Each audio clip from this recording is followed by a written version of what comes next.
শুরুতেই মতিচুর লাড্ডু বানানো আমার কাছে অনেক টাফ মনে হতো, কিন্তু এখন মতিচুর লাড্ডু বানানো একদম পানির মতো সহজ। বাসার সবার তো এই লাড্ডুটা অনেক প্রিয়, মানে বাইরের দোকান থেকেও বেশি ভালো হয়েছে এইরকম কমেন্টস বাসার সবাই আমাকে করেছে। এরকমই একটা রেসিপি আমি বানিয়ে দেখাচ্ছি। আমি আজকে 1 কাপ পরিমাণ বুটের ডাল নিয়ে ওভারনাইট ভিজিয়ে রেখেছিলাম। এখন এগুলো ব্লেন্ড করে নিয়েছি। এই যে দেখেন, ব্লেন্ড করার পরে যে পেস্টটা হয়েছে, এই পেস্টগুলো এখন আমি একটা প্যানে তেল দিয়ে ভালো করে ভেজে নেব এপিঠ ওপিঠ করে, ভিতরে যাতে কাঁচা ভাব না থাকে। স্ক্রিনে দেখতে পাচ্ছেন কালারটা আমি কী রকম করে ভেজে নিয়েছি। এখন আমি এগুলো ভাজা হয়ে গেছে, এখন উঠিয়ে নিচ্ছি। এগুলো ঠান্ডা হয়ে গেলে ছোট ছোট টুকরো করে আমি ব্লেন্ডার মেশিনে ব্লেন্ড করে নিব। এমনভাবে ব্লেন্ড করতে হবে যেন একটু গুঁড়া গুঁড়া থাকে, একদম মিহি করা যাবে না। দেখতে পাচ্ছেন কেমন দানা দানা হয়েছে। এবার একটি প্যানে আমি 2 টেবিল চামচ ঘি দিয়ে কিশমিশ আর কাজু বাদাম এগুলোকে ভেজে নেব ভালো করে। যখন দেখবেন কিশমিশগুলো ফুলে গিয়েছে তখন আমি এগুলোকে নামিয়ে নেব। কিশমিশ আর বাদাম রোস্ট আপনারা অন্য জায়গায় করে নিতে পারবেন। এখন আমি সেই একই প্যানে 1 কাপ পরিমাণ পানি নিয়ে এবং তাতে 1 কাপ পরিমাণ চিনি দিয়ে আমি জাল করে নেব।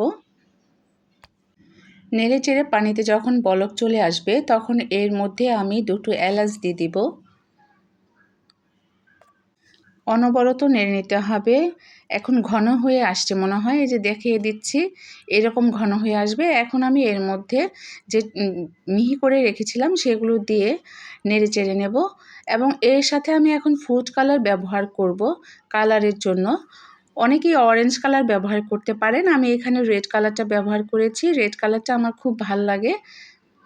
ভালো করে নেড়েচেড়ে মিশিয়ে নিচ্ছি। আপনারা চাইলে যখন চিনির শিরাটা করবেন সেই সময়তেই কালারটা দিতে পারেন, মেশাতে সুবিধা হয়।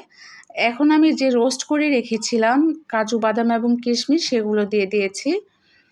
নেড়েচেড়ে নিচ্ছি যাতে এগুলো মিশে যায়। একটু আঠালো হয়ে আসছে। এর মধ্যে এখন আমি দিয়ে দেব সামান্য পরিমাণ লেবুর রস,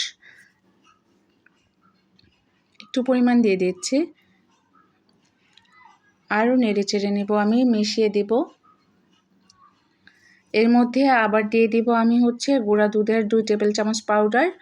নামিয়ে নিচ্ছি এবং নামিয়ে নিয়ে এটাকে আমি হাতের মধ্যে যতটুকু পরিমাণ আমি মিষ্টিটা বানাবো সেই পরিমাণ নিয়ে এটাকে গোল শেপ করে বানিয়ে নেব।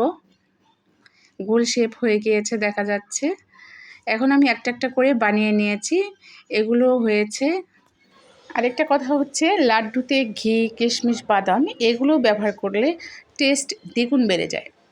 By the way, Homes Cooking থেকে আমি বিদায় নিচ্ছি। আল্লাহ হাফেজ।